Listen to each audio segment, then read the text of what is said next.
রাতে 10টার সময় হয়েছিল। রাহুল নিজের বাইক হাইওয়েতে খুব দ্রুত চালাচ্ছিল।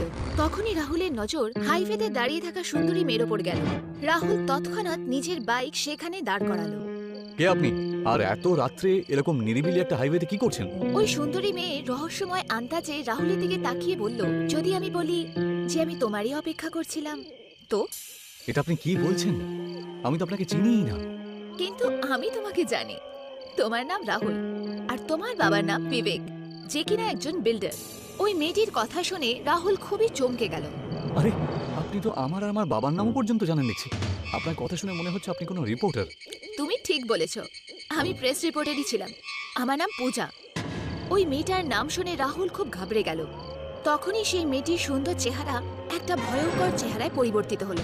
ওর শয়তানি চেহারা দেখে রাহুল খুবই কেঁপে উঠল ভয়। কিছুক্ষণের মধ্যেই শুনশান হাইওয়ের মধ্যে গুঞ্জন হলো। পরের দিন ইন্সপেক্টর ভার্গব সাব ইন্সপেক্টর অদিতির সাথে দাঁড়িয়ে হাইওয়ের উপরে পড়ে থাকা রাহুলের লাশকে খুব মনোযোগ দিয়ে দেখছিল। সাব ইন্সপেক্টর অদিতি ইন্সপেক্টর ভার্গবকে বলল, স্যার, ওর হত্যা তো খুবই রহস্যময়ভাবে করা হয়েছে। ওর মৃত দেখে মনে হচ্ছে যেন ওকে কোনো বিল্ডিং থেকে নিচে ফেলা হয়েছে। তুমি ঠিকই বলো, কারণ এই হাইওয়েতে তো দূর দূরান্ত পর্যন্ত কোনো বিল্ডিংও নেই। স্যার, হতে পারে ওর হত্যা অন্য কোথাও করা হয়েছে আর ওকে এখানে এনে ফেলা হয়েছে। তখনই একজন বুড়ো ব্যক্তি সেখানে এসে পৌঁছালো আর রাহুলের লাশ দেখে ফুপিয়ে ফুপিয়ে কাঁদতে শুরু করলো। আপনি কে? আমার নাম বিবেক, আমি একজন বিল্ডার। আরে হলো আমার ছেলে, কালকে রাত থেকে ঘরে ফেরেনি। আজকে সকালে আমার কাছে কল আসে আর আমাকে বলা হয় যে আমার সন্তান নাকি এই পৃথিবীতে আর বেঁচে নেই। কিছুক্ষণ পরে বিবেক সেখান থেকে চলে গেলেন। ঘরে বিবেক নিজের ছেলেকে মনে করে কাঁদছিলেন। তখনই ওনার বউ রুকমণি সেখানে এসে পৌঁছালো আর রেগে গিয়ে নিজের বরকে বলল, এই সব কিছু তোমার জন্য হয়েছে। এটা তুমি কি বলছো রুকমণি? ঠিক বলছি আমি। এতবার আমি তোমাকে না করেছিলাম গরিব লোকেদের জমির ওপর অবৈধভাবে কব্জা করা বন্ধ করো, কিন্তু তুমি আমার কথাই শুনলে না। কোনো গরিব লোকের অভিশাপই আমার ছেলের ওপর লেগেছে। নিজের বউ রুকমিনীর কথা শুনে বিবেক ক্রোধিত হয়ে নিজের বউকে বলল, আরে বাজে কথা বলা বন্ধ করো রুকমিনী। নিশ্চয়ই আমার কোনো শত্রু আমার ছেলের প্রাণ কেড়ে নিয়েছে। আমার তো এখন আমাদের মেয়ে দিশার কথা খুব চিন্তা হচ্ছে। এখন শুধু ওই আমাদের দুজনের সাহারা। চিন্তা করো না, আমি পুলিশের সাথে কথা বলেছি। খুব শিগগির আমাদের ছেলেকে যে খুন করেছে তার ব্যাপারে জানতে পারবো। কিছুদিন এইভাবেই কেটে গেল। বিবেকের পরিবারের লাইফ এখন নর্মাল হয়ে গেছিল। এক সন্ধেবেলায় বিবেকের মেয়ে দিশা সন্ধ্যের বেলায় নিজের বন্ধুদের সাথে দেখা করার জন্য বেরোচ্ছিলই। তখনই ওর মোবাইলে একটা কল এলো। এটা তো আননোন নাম্বার। ঠিক আছে, উঠিয়ে দেখি যে কার ফোন। দিশা ফোন রিসিভ করলো। হ্যালো, কে? হ্যালো, আমি তোমাকে খুবই ইম্পর্টেন্ট একটা কথা বলতে চাইছি। কি কথা? আমি জানি তোমার ভাই রাহুলের হত্যা কে করেছে। মেয়েটির কথা শুনে দিশা খুবই চমকে গেল। কি? তাহলে আমাকে তাড়াতাড়ি তার নাম বলো। না, যদি তোমার ওর নাম জানতে হয় তো তুমি মল রোডে চলে এসো। আমি ওর নাম ফোনে বলতে পারবো না। মল রোড? কিন্তু কোন জায়গায় আসতে হবে? যেখানে তোমার বাবার নতুন বিল্ডিং তৈরি হচ্ছে। আমি তোমাকে বিল্ডিং এর ছাদে দেখা করব। এইটুকু বলেই মেয়েটি ফোন কেটে দিল। দিশা খুব তাড়াতাড়ি স্কুটি নিয়ে মল রোডে নতুন বিল্ডিং এর সামনে পৌঁছে গেল। দিশা আস্তে আস্তে পায়ে বিল্ডিং এর সব থেকে ওপরের ছাদে পৌঁছে গেল, যেখানে খুবই একটা সুন্দর মেয়ে দাঁড়িয়েছিল। ওই সুন্দর মেয়ে দিশাকে রহস্যময় আন্দাজে দেখে হাসতে হাসতে বলল, আমার নাম পূজা। নাম কোথাও যেন শুনেছি মনে হচ্ছে। এমনটা মনে হচ্ছে, হ্যাঁ মনে পড়েছে, একবার বাবার মুখে শুনেছিলাম যে পূজা নামে প্রেস রিপোর্টার ওনাকে খুবই বিরক্ত করছে। ঠিক আছে, সেসব ছাড়ো, আমাকে তাড়াতাড়ি হত্যাকারীর নাম বলো যে আমার ভাইকে খুন করেছে। দিশার কথা শুনে হঠাৎই পূজার মুখে রাগ ফুটে উঠল। ইউনো, তুমি একদম নিজের বাবার মতন। তোমার ভাইয়ের হত্যা আর কেউ নয়, আমি করেছি। যেমনটা আমি তোমার ভাইকে মেরেছি ঠিক সেরম ভাবে আমি তোমাকেও মারবো। পূজার এইটুকু বলতেই দিশার মুখে ভয় ফুটে উঠল। হঠাৎই পূজার চেহারা একটা ভয়ঙ্কর চেহারায় পরিবর্তিত হলো। তুমি তুমি কে? আমাকে ছেড়ে দাও, আমাকে যেতে দাও। এখন তুমি এখান থেকে যেতে পারবে না। হঠাৎই তীব্র হাওয়া দিশার শরীরে ছুঁয়ে গেল আর দিশা বিল্ডিং এর ছাদ থেকে নিচে পড়ে গেল। বিল্ডিং এর নিচে লোহার রড ছিল। দিশার শরীর লোহার রডে ছিন্ন ভিন্ন হলো। দিশা সেখানেই নিজের নিঃশ্বাস ত্যাগ করলো। পরের দিন সকালে যখন দিশা ঘরে পৌঁছালো না, তোর মা রুকমিনী ঘাবড়ে গিয়ে নিজের বর বিবেককে বলল, আমার তো খুবই মন ঘাবড়াচ্ছে, এখন অব্দি দিশা এলো না কেন? তখনই সেখানে ইন্সপেক্টর ভার্গব আর সাব ইন্সপেক্টর অদিতি এসে পৌঁছালো। ইন্সপেক্টর ভার্গব বিবেকের দিকে তাকিয়ে বলল, আপনার মেয়ে দিশার লাশ আপনার এই বিল্ডিং এর সামনে পাওয়া গেছে আর অনেক কষ্ট করে রডের মাঝখান থেকে লাশটাকে বের করা হয়েছে। এটা শুনে বিবেক খুবই কেঁপে উঠল।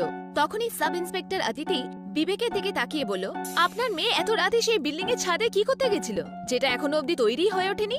আর মিস্টার বিবেক, যেখানে আপনার মেয়ের দেহ পাওয়া গেছে তার পাশে আমরা আরেকটা লাশ পেয়েছি, যেটা কঙ্কালে পরিবর্তিত হয়েছে। হ্যাঁ মিস্টার বিবেক, মনে হচ্ছে যেন অনেক মাস আগে অন্য কেউ ওই বিল্ডিং থেকে পড়ে গিয়ে ওই রডগুলোর মাঝে পড়ে মারা গেছে। আমি জানি না অন্য লাশটা কার। আমাদের থানায় কিছু মাস আগে পূজা নামের প্রেস রিপোর্টারের হারিয়ে যাওয়ার নালিশ এসেছিল। শুনেছি ও আপনার পেছনে অনেকদিন পড়েছিল। আপনি কি বলতে চাইছেন বলুন তো? খারাপ মনে করবেন না মিস্টার বিবেক, সবাই জানে যে আপনি অনেক ইল্লিগাল প্রপার্টির ওপরে ইল্লিগাল বিল্ডিং দাঁড় করিয়েছেন, আর প্রেসের লোকেরা সবসময় আপনাদের মতো বড় লোকের ভান্ডা ফোড়ার জন্য আগে পিছে লাগে। এনিওয়ে, ওই দ্বিতীয় লাশ কার সেটা আমরা খুব তাড়াতাড়ি জেনে নেব। এইটুকু বলেই সাব ইন্সপেক্টর আদিতি ইন্সপেক্টর ভার্গবের সাথে ওখান থেকে বেরিয়ে এলো। তখনই রুক্মিণী বিবেকের দিকে তাকিয়ে বলল, সত্যি সত্যি বলো, তুমি কোন অন্যায় করেছো? বিবেক কাঁদতে কাঁদতে রুক্মিণীকে বলল, কয়েক মাস আগেকার কথা রুক্মিণী। বিবেক নিজের তৈরি হওয়া নতুন বিল্ডিং এর ছাদে দাঁড়িয়েছিল। তখনই এক সুন্দরী মেয়ে সেখানে এসে পৌঁছালো। ও বিবেকের দিকে তাকিয়ে বলল, আপনি আমাকে এখানে কেন ডেকেছেন? দেখো পূজা, আমি জানি যে তুমি একজন সৎ রিপোর্টার, কিন্তু আমি মনে করি যে যদি সঠিক দাম দেওয়া যায় তাহলে সততাকেও কিন্তু কিনতে পারা যাবে। তোমার কাছে যা যা ফাইল রয়েছে সেগুলো তুমি আমাকে ফেরত দিয়ে দাও, তার বদলে তুমি যা চাইবে, যত মূল্য চাইবে আমি দেবো। সরি মিস্টার বিবেক, ওই ফাইলটা আপনাকে জেলের পেছনে পৌঁছাতে পারে, আর ওই গরিবদের অধিকার দিতে পারে যে গরিবদের অধিকার মেরে আপনি আপনার বিল্ডিং দাঁড় করিয়েছেন। এই কথাটা শুনে বিবেকের খুব রাগ হয়ে যায়। তখন ও পূজাকে বিল্ডিং এর ছাদ থেকে ধাক্কা দিয়ে দেয়। পূজা বিল্ডিং এর মাঝখানে রাখা লোহার রডের ওপরে পড়ে যায় আর ওখানেই মৃত্যু হয়ে যায়। আমার তো মনে হয় এটা ওরই আত্মা, ওই আমাদের দুজন ছেলেকে আমাদের থেকে প্রতিশোধ নেওয়ার জন্য মেরে ফেলেছে। তখনই বিবেকের বিল্ডিং এর ডোরবেল বাজলো। বিবেক যেই দরজা খুলল তো সামনে একজন সাধু দাঁড়িয়েছিল। বিবেক সাধুকে বলল, কে তুমি? তোর ওপরে মৃত্যু ছায়া ঘুরে বেড়াচ্ছে, আমি সেই ছায়াকে শেষ করার জন্য এসেছি। আমি জানি যে তোর দুজন বাচ্চার প্রাণ চলে গেছে। আপনি ঠিকই বলেছেন সাধু মহারাজ, কিছু একটা করুন। সেটাই করতে এসেছি। এইটুকু বলতেই সাধু পূজার রূপে পরিবর্তিত হয়ে গেল। এই দৃশ্য দেখে বিবেক আর রুক্মিণীর চোখ ভয় ফেটে গেল। আমাকে ক্ষমা করে দাও পূজা। নিশ্চয়ই করতাম, কিন্তু তুই একটা কথা জানিস না, আমি আমার বুড়ো মা বাবার একমাত্র সাহারা। আমার মৃত্যুর পর আমার মা বাবা আমাকে অনেক খুঁজেছে, আর ওরা ক্ষুধা তৃষ্ণায় ছটফটিয়ে আত্মহত্যা করে নিয়েছে। তোকে তো মরতেই হবে। বিবেক আর রুক্মিণীর চিৎকার পুরো বাংলোর মধ্যে ছড়িয়ে গেল। পর মুহূর্তে ওদের দুজনের দেহ মাটিতে পড়েছিল। পরের দিন পুলিশরা ওদের দুজনের লাশ ওদের বাংলোতেই পেল। ইন্সপেক্টর ভার্গব সাব ইন্সপেক্টর আদিতিকে বলল, দিশার পাশে আমি যে অন্য একটা কঙ্কাল পেয়েছিলাম, সেই কঙ্কালটা পূজা নামের একটি মেয়ে রিপোর্টারের ছিল। মনে হচ্ছে ওর হত্যা বিবেকই করিয়েছে। ও হয়তো নিজের প্রতিশোধ নিয়েই নিয়েছে। ইন্সপেক্টর ভার্গব হত্যার রিপোর্ট লিখিয়ে ফাইল বন্ধ করে দিল। রোহান আর আমান মেডিকেল হস্টেলে নিজের জুনিয়র স্টুডেন্ট ত্যাগীর খুব র্যাগিং করত। আরে ভাই ত্যাগী, আরে একটা কথা বল, তোর নাম ত্যাগী কে রাখলো বলতো? বল, মা, বাবা, পণ্ডিত মশাই? আরে এটা তো আমি জানি না। আরে তুই কিরকম ছেলে রে, যার নামকরণ কে করেছে সে নিজেও জানি না। হ্যাঁ, আচ্ছা ঠিক আছে, এইসব ছাড়। আগে বলতো তুই আমাদেরকে কোন কোন নামে ডাকিস? আমি তো তোমাকে দাদা বলি, তোমার নাম ধরে তো ডাকি না। এ মিথ্যা কথা বলছিস কেন? আরে আমি তো শুনেছি তুই আমাকে নাগ আর অমনকে বিছে বলে ডাকিস। আমান ত্যাগীর কাছে গেল। আরে বল না, তুই সত্যি আমাদেরকে সাপ আর বিছে বলে ডাকিস? আরে বল না, বল বল বল না। আমান আর রোহান ত্যাগীকে বিরক্ত করছিলই, তখনই ওখানে আমানের গার্লফ্রেন্ড জিয়া চলে আসে। কাম অন গাইস, এটা তোমরা কি করছো? কিছু না বেবি, এই জুনিয়রটাকে একটু বেশি করে আপন করে নিচ্ছিলাম আর কি। কি আর করবো? আচ্ছা, তাহলে আমার সাথে ইন্ট্রোডিউস করাও তোমার জুনিয়রের সাথে। অল্প বিস্তর আমিও বন্ধুত্ব করি। জিয়া এইসব ত্যাগীর মজা ওড়ানোর জন্য বলছিল। ও ত্যাগীর কাছে এলো আর নিজের হাত ওর দিকে এগিয়ে দিল। হে, আমার নাম জিয়া। যখন ত্যাগী অনেকক্ষণ ধরে হাত এগোলো না, এই যে ভাই ডাক্তার বাবু, লজ্জা পাচ্ছ নাকি? হ্যাঁ, আরে যদি এইভাবে লজ্জা পেতে থাকো তাহলে তাহলে পেশেন্টের অপারেশন কি করে করবে? হ্যাঁ, আরে অপারেশন তো আমি করেই দেবো, কারণ সে তো আমার পেশেন্ট থাকবে। আচ্ছা আচ্ছা, ভাব জিয়া তোর একটা পেশেন্ট, এখন বল ওর অপারেশন কি করে করবি? আরে বল না। আমান ত্যাগীর হাতে সার্জারিতে ইউজ হওয়া ছোট ছুরি দিল। ত্যাগী ওই ছুরিটা ধরে চুপচাপ দাঁড়িয়ে থাকলো। কি গাইস, তোমাদের জুনিয়র তো খুব সিরিয়াস হয়ে গেছে। চলো এবার আমি ওর অপারেশন করি। আমান আর রোহানকে ত্যাগীকে ধরে টেবিলের মধ্যে শুইয়ে দিল। আর জিয়া ওর হাত থেকে ছুরি নিল আর ওর সাথে মজা করতে শুরু করলো। মজাতে মজাতে জিয়া ত্যাগীর শরীরে ঘা করে দিল আর রক্ত বেরোনোতে ওর মৃত্যু হলো। আরে এটা তুমি কি করলে? এখন কি করবো ওকে নিয়ে? পুলিশ আমাদেরকে ছাড়বে না। আমি তো জেনে বুঝে করিনি। ঘাবড়িও না, আমি বাবাকে জিজ্ঞেস করছি, উনি পুলিশ। জিয়া নিজের বাবা ইন্সপেক্টর রমনকে ফোন লাগালো আর ওনাকে সব কথা বলল। ওর বাবা ওকে ফোনে এমন একটা সলিউশন দিল যাতে ওরা শাস্তি থেকে বেঁচে যাবে। বাবা বলছে যে ওকে ছাদ থেকে নিচে ফেলে দাও আর একটা সুইসাইড নোট লেখো। রোহান ত্যাগীকে ওঠালো আর ওকে নিয়ে হস্টেলের ছাদে গেল আর ওকে নিচে ফেলে দিল। আমার নিজের হাত দিয়ে ত্যাগীর নামের একটা সুইসাইড নোট লিখলো যে ও এক্সামের প্রেশারের জন্য সুইসাইড করেছে। জিয়ার বাবা ইন্সপেক্টর রমন এই কেসটাকে সুইসাইডের নাম দিয়ে ক্লোজ করে দিল। দেখলে আমার বাবা চুটকি দিয়ে কিভাবে এই কেসটাকে সমাধান করে দিল। তোমরা এমনি এমনি ঘাবড়াচ্ছিলে। আরে আমি শুনেছি যার মৃত্যু সময়ের আগে হয়ে যায় তার আত্মা সবসময় ঘুরে বেড়ায়। এ আবার যদি ভূত হয়ে। এই তুই আজে বাজে বকিস না তো। একে এমনিতেই আমরা খুন করে বসে আছি, এটা ভেবেই মাথা খারাপ হয়ে যাচ্ছে। তার উপর তুই আবার নুন লঙ্কা মিশিয়ে আমাদের ঘাটে আরো বাড়িয়ে তুলছিস, বুঝলি? গাইস শোনো, আমরা আজকের পর থেকে এই ব্যাপারে আর কোনো কথা বলবো না, ওকে? ত্যাগের মৃত্যু হয়ে গেছিল, অনেক দিন হয়ে গেছিল আর ওরা তিনজনে এই কথা ভুলেও গেছিল। কিন্তু এক রাতে যখন জিয়া নিজের ঘরে শুয়েছিল তখন ও একটা ছায়া নিজের দিকে এগোতে দেখলো। যখন ও লাইট অন করলো ও দেখলো একটা খুব ভয়ঙ্কর দেখতে ছেলে, যেটা কিনা ত্যাগের ভূত ছিল, সেটা বন্ধ ঘরের মধ্যে ওর সামনে ছিল। কে তুমি? আর এত রাতে তুমি আমার ঘরে কি করে এলে? আমি হলাম ডক্টর ত্যাগী। এখানে কি করতে এসছো এত রাতে? তোমাদেরকে অপারেশন করব। খুব শখ তাই না অপারেশন করানোর? এইটুকু বলতেই ও নিজের পকেট থেকে সার্জারি করার ছুরি বার করলো আর জিয়ার শরীরে ও অনেকগুলো আঘাত করলো, যাতে জিয়ার শরীর থেকে রক্ত বেরোতে শুরু করলো। আর ও ছটফট করতে করতে বলল, না না প্লিজ না। কিছুক্ষণ ধরে ছটফট করতে করতে জিয়ার মৃত্যু হলো। যখন এই কথা আমান আর রোহান জানতে পারলো তখন ওরা খুব ভয় পেয়ে গেল। আরে আমি তো শুনলাম যে জিয়ার শরীরের সার্জারি করা চাকু দিয়ে কাটা হয়েছিল। আবার ওই করে বসেনি তো? আরে তুই কি পাগল টাগল হলি নাকি? আরে যেদিন থেকে ত্যাগী মারা গেছে সেদিন থেকে ওর কথাই বলছিস তুই শুধু। আরে আমি তো ভুলেই গেছি ওকে। আচ্ছা মেনেও নিচ্ছি যে ও ভূত হয়ে গেছে, তাহলে ভূতকে নিজের চাকুগুলোকে ধরতে পারে নাকি হাত দিয়ে, বলতো? আরে ও ভূত সবকিছু করতে পারে। এই কথাটা ভেবে আমানের খুব রাগ হলো। ও সবকিছু করতে পারে, তাহলে ও কি আমাকে তুলে ছাদ থেকে নিচে ফেলে দিতে পারবে? তুই বলতো, যেভাবে আমি ওকে ফেলেছিলাম। বল না, পারবে কি ও? তখনই ওদের দরজায় কেউ যেন জোরে জোরে আওয়াজ করলো। কে এত রাত্রে আবার এলো? আমি ডক্টর। কেউ দরজায় আবার টোকা মারলো। আরে তুমি তো ফাইনাল ইয়ার পাসও করতে পারো না ঠিক করে, আর নিজেকে ডক্টর বলছো? তোমাকে আমি ছাড়বো না। রোহান যেই দরজা খুললো ওর শব্দ মুখে আটকে গেল, কারণ সামনে ত্যাগী ডক্টরের পোশাকে দাঁড়িয়েছিল।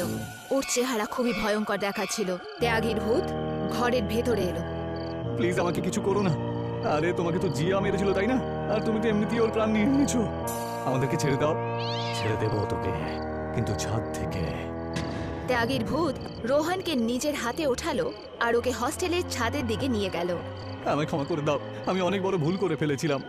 আমি আজকের পর থেকে জীবনে কারোর সাথে কখনো র্যাগিং করবো না। প্লিজ আমাকে ছেড়ে দাও। এই নে, ছেড়ে দিলাম।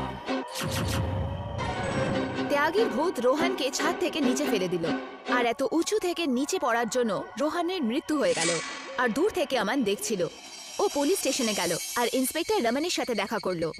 স্যার, আমার বন্ধু রোহনকে ওই ত্যাগীর ভূতটাও মেরে ফেলেছে। আমি নিজের চোখে দেখেছি। তুমি তো নিঃশ্বাস নিতে পারছো না। আমি তো জিয়াকেও এই কথা বলেছিলাম যে ওই কথাটা ভুলে যাও, যে তোমরা সবাই মিলে কাউকে খুন করে ফেলেছো। কিন্তু তোমরা সবাই তো। স্যার, আপনি এখন এই কথাটাই বলছেন?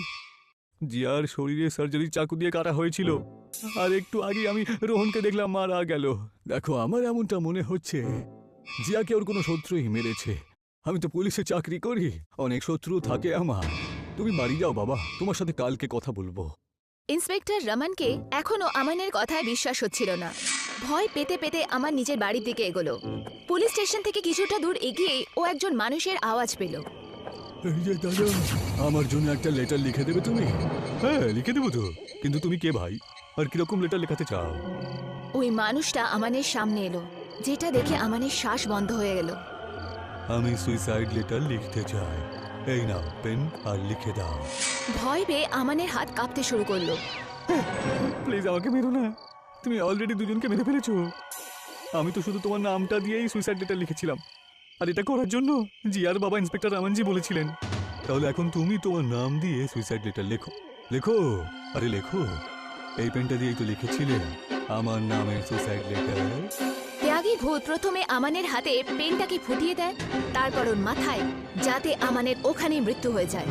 এখন ত্যাগীর ভূত এখান থেকে পুলিশ স্টেশনে গেল, যেখানে ওকে ডাক্তারের কাপড়ে দেখে ইন্সপেক্টর রমান ওকে বলল, ডাক্তারবাবু, আপনি কি কোনো কমপ্লেন লেখাতে চান?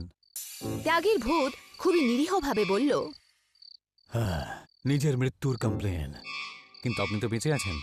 আমি মারা গেছি, তোর মেয়ে আর ওর বন্ধুরা মিলে আমাকে মেরেছিল। কি তুমি সত্যি সত্যি সে? ইন্সপেক্টর রমান নিজের গান বার করলো আর ত্যাগীর ভূতের ওপরে গুলি চালালো, কিন্তু ওর ওপরে গুলির কোনো প্রভাব হলো না। আরে যে মারা গেছে তাকে আর কতবার মারবে? ত্যাগীর ভূত ইন্সপেক্টর রমানের কাছে গেল আর ওর গানটাকে ওর হাত থেকে ছিনিয়ে নিল। যারা তোমাকে মেরেছিল তুমি তোদেরকে আগেই মেরে দিয়েছো। আমাকে ছেড়ে দাও, তোমার মৃত্যুর সাথে আমার কোনো সম্পর্ক নেই। মৃত্যুর সাথে সম্পর্ক নেই, কিন্তু মৃত্যুটাকে লুকিয়ে দিয়েছিলে তাতে তোমার হাত ছিল। এখন এই হাত থেকেই আমি তোর বন্দুকের গুলি দিয়ে উড়িয়ে দেব। ত্যাগীর ভূত একটার পর একটা গুলি ইন্সপেক্টর রমানের হাতের ওপর চালালো, যাতে ওর হাত শরীর থেকে আলাদা হয়ে গেল আর ওর বিনা হাতে শরীর নিচে পড়ে গেল। আর কিছুক্ষণ ছটফট করার পর ওনার মৃত্যু হয়ে গেল। এরপরে ত্যাগীর ভূত হাওয়ায় কোথায় অদৃশ্য হয়ে গেল। অনেক বছর আগেকার কথা, যখন কম্বলপুরের রাজকুমারী রাজমহলের বাগানে হাঁটছিল। ওই বাগানেরই কাজের লোক আরিয়ান ঘাস কাটার কাজ করত। রাজকুমারী আর আরিয়ানের নজর একে অপরের ওপর যায় আর দুজনে একে অপরের প্রেমে পড়ে যায়। রাজকুমারী এই কথা খুব ভালো করে জানতো যে ওর বাবা ওর বিয়ে কখনোই কোনো চাকরের সাথে দেবে না। এই জন্য দুজনে রাজমহল থেকে পালিয়ে গিয়ে বিয়ে করার সিদ্ধান্ত নেন। রাজকুমারী আরিয়ানকে অনেকগুলো সোনা আর চাঁদির মুদ্রা দিল। তুমি আমাকে রাজ্যের বাইরে দেখা করো, আমি তোমার সাথে ওখানেই দেখা করব। এখন যাও। রাতের সময় হয়ে গেছিল। রাজকুমারী নিজের মহল থেকে পালিয়ে রাজ্যের বাইরে পৌঁছে গেল আর আরিয়ানের অপেক্ষা করছিল, কিন্তু আরিয়ান সেখানে পৌঁছালো না। রাজকুমারী খুব ভয় পাচ্ছিল, কারণ আস্তে আস্তে সূর্য উদয় হচ্ছিল। ও জানতো যে এতক্ষণে এই কথা ওনার বাবা জেনে গেছে। না আরিয়ান এলো আর না তো ও মহলে ফেরত যেতে পারতো। বেইমানি, তুমি আমার সাথে বেইমানি করলে। রাজকুমারী হয়েও আমি তোমাকে ভালোবেসেছিলাম, কিন্তু কিছু পয়সার জন্য তুমি আমার সাথে বেইমানি করলে। আমার মা আমাকে বলেছিলেন যে ছেলে জাতের ওপর কখনো বিশ্বাস করতে নেই। আজ এই কথাও সত্যি হয়ে গেল। আমি কুমারী হয়ে মরে যাব। আমি বিয়ের সুখও পেলাম না। রাজকুমারী নিজের ওড়না দিয়ে গাছের মধ্যে বেঁধে তাতে ফাঁসি লাগিয়ে দিল, কিন্তু ওর ছেলেদের ওপরে ক্রোধ আজও কাম্বারগাড়ে ছেয়ে আছে। আসলে কি হয়েছিল আরিয়ানের সাথে? ও কি সত্যি রাজকুমারীর ধন নিয়ে পালিয়ে গেছিল, নাকি অন্য কোনো কারণে সে রাজকুমারীর কাছে পৌঁছাতে পারেনি? গ্রামবাসীরা রাজকুমারীর প্রেতকে স্ত্রী নামে জানত। প্রায়শই ওই স্ত্রী কাম্বারগাড়ের পুরুষদের উঠিয়ে চলে যেত। কেউই রাত ৮টার পরে বাইরে বেরোতে পারত না। কিন্তু এই কথা মানুষেরা প্রায় ভুলে যেত। যেমন কি একবার একজন নাপিত মদের নেশায় ধূত হয়ে এটা ভুলে গেছিল আর ৮টার পরে নিজের বাড়ি থেকে বেরিয়ে গেছিল। মদ মদ খাবো আমি। মদ দাও। কে স্ত্রী? আমি কোনো স্ত্রীকে চিনি না। ওই লোক মদের নেশায় ধূত ছিল। তখনই পেছন থেকে স্ত্রীর আওয়াজ এলো, মদ খাবি? আমি তোকে খাওয়াচ্ছি মদ, যাতে তুই সব সময় নেশায় থাকবি। যদি কোনো স্ত্রী পেছন থেকে আওয়াজ দেয় তাহলে পেছনে ঘুরে তাকাতে নেই, কিন্তু ওই লোকটি পেছনে ঘুরে গেল। মদ দাও, আমাকে মদ দাও। এ স্ত্রী, স্ত্রী।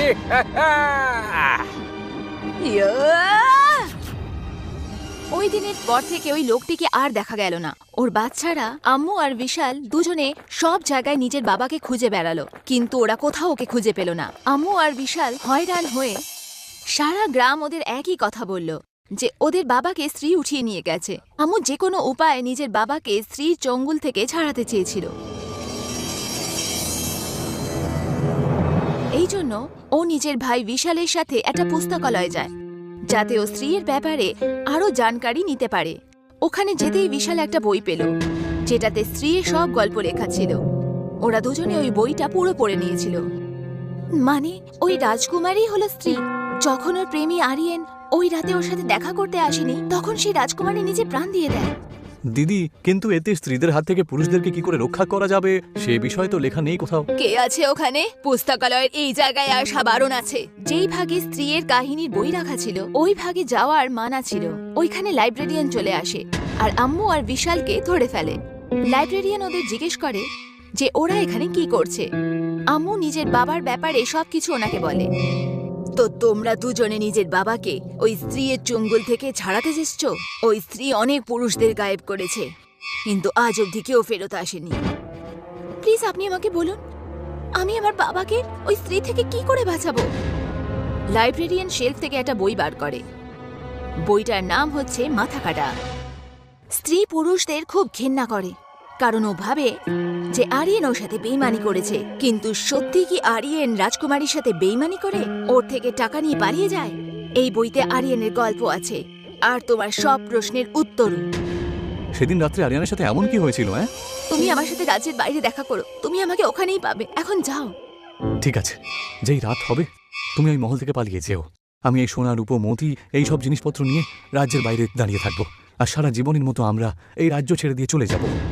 রাজকুমারী রাত হতেই নিজের মহল ছেড়ে দেয়, আর শুধু সিপাহী রাজকুমারীকে মহল থেকে পালাতে দেখে নেয় আর সোজা রাজার কাছে গিয়ে বলে দেয়। রাজা রেগে গিয়ে আর ভাবতে থাকে যে ওর মেয়ে মহল থেকে ছেড়ে কেন পালিয়ে গেল। তখনই রাজার বউ রাজাকে এসে বলে, আমি ওকে অনেকবার আমাদের চাকর আরিয়েনের সাথে দেখেছি, ওকে ডেকে জিজ্ঞেস করে নিন মহারাজ। তখনই সিপাহী আবার রাজার কাছে আসে। মহারাজ, বাগানে দেখাশোনা করে সেই আরিয়ান সোনা চাঁদি রূপো এইসব নিয়ে পালিয়ে যাবার চেষ্টা করছিল, ওকে আমরা ধরে নিয়েছি। রাজা গিয়ে ওই চাকরকে জিজ্ঞেস করে যে ওর মেয়ে কোথায় আর তোমাকে এই সোনা চাঁদি কে দিয়েছে। আরিয়েন নির্ভয় রাজাকে সবকিছু খুলে বলে। আমি আপনার মেয়েকে খুব ভালোবাসি, আর আপনার মেয়েও আমাকে ভীষণ ভালোবাসে। সেই জন্য আমরা পালিয়ে গিয়ে আপনার জগৎ থেকে দূরে পালাতে চাইছিলাম। মহারাজ, আমাদের দুজনেরকে বিয়ে দিয়ে দিন। রাজা এই কথা শুনেই নিজের তলোয়ার বের করে আরিয়েনের মাথা শরীর থেকে আলাদা করে দেয় আর ওর মৃতদেহকে ওই বাগানেই পুঁতে দেয়। স্ত্রীর আত্মা এখনো ওই গ্রামে ঘুরে বেড়ায় আর ও পুরুষদেরও ধরে ফেলে, কারণ ওর মনে হয় আরিয়েন ওর সাথে বেইমানি করেছে, যেটা কি মিথ্যে।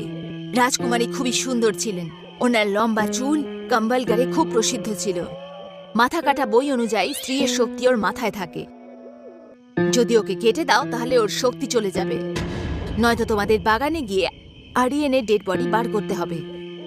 আম্মু এবার বুঝে গেছিল যে ও কিভাবে নিজের বাবাকে বাঁচাতে পারবে। পরের দিন ও অপেক্ষা করে। রাতের অন্ধকার নিজের শীর্ষে ছিল।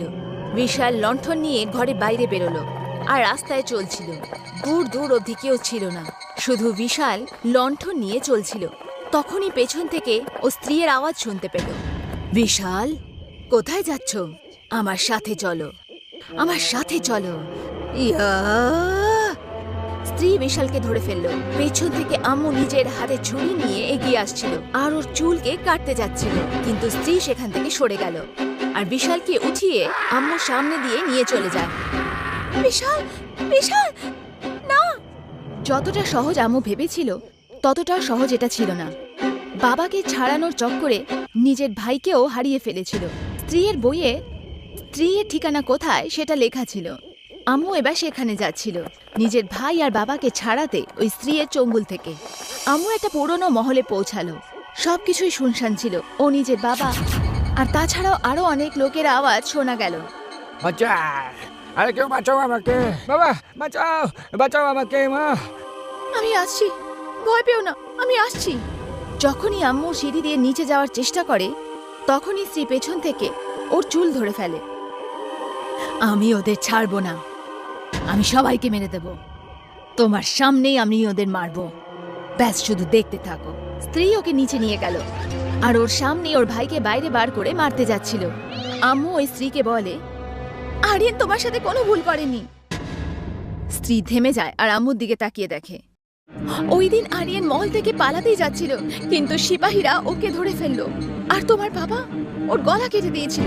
মিথ্যে, মিথ্যে বলছিস তুই। যখনই স্ত্রী আরিয়ানের নাম শুনলো তখন রেগেও আগুন হয়ে গেল আর আম্মুকে হামলা করতে যাচ্ছিল, কিন্তু হঠাৎই মাঝখানে মাথা কাটা সে এসে পৌঁছালো স্ত্রীর সামনে। মাথা কাটা বিস্তারে এই কথাটা লেখা ছিল, আরিয়ানের মৃতদেহকে কোথায় পোতা হয়েছে। যখন স্ত্রী বিশালকে উঠিয়ে নিয়ে যায় তখন আম্মু গিয়ে আরিয়ানের মৃতদেহটাকে খুঁজতে লাগলো। আম্মু পুরনো বাগানে এসে আরিয়ানের মৃতদেহটা খুঁজে পায়। আরিয়ানের মৃতদেহ এখন কঙ্কাল হয়ে গেছিল। আম্মু ওখানে একটা কথা বলে, আরিয়ান আমাকে সাহায্য করো, তোমার ভালোবাসা রাজকুমারী এখানে এসে আতঙ্ক ছড়াচ্ছে, ওঠো আর ওকে আটকে কথা বলো, বলো তোমার সত্যি কথা। আরিয়ানের শরীর এতটুকু নড়ল না। আম্মু এটা ভাবলো যে আরিয়ানের শরীর কোনো কাজের নয়, এই জন্য আম্মু ওখান থেকে চলে গেল। আম্মু যেতেই আরিয়ানের কেটে যাওয়া মুখ হাওয়ায় ভাসতে থাকে আর আবার জীবন্ত হয়ে যায়। এখন মাথা কাটা স্ত্রী একে অপরের সামনে দাঁড়িয়ে আছে। বেঈমান কথাকার। না, আমি কাউকে ঠকাইনি। আমি যখন তোমার কাছে এসেছিলাম তখন তোমার বাবার সিপাহীরা আমাকে ধরে নেয় আর তোমার বাবা আমার গলাটা কেটে দেয়। আমার শরীরটা তো মরে গেছে, কিন্তু আমার চোখ তোমার মুখটা দেখার জন্য আজ পর্যন্ত ছটফট করছে। সত্যি এরকমটা হয়েছিল? হ্যাঁ, আমি তোমাকে ভীষণ ভালোবাসতাম।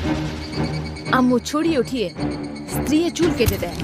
স্ত্রী আর মাথা কাটা দুজনেই অদৃশ্য হয়ে যায় আর আম্মু গ্রামের সমস্ত পুরুষদের স্ত্রীদের চঙ্গল থেকে ছাড়িয়ে নিয়ে আসে। মাথা কাটা আর স্ত্রী দুজনেই চলে গেল।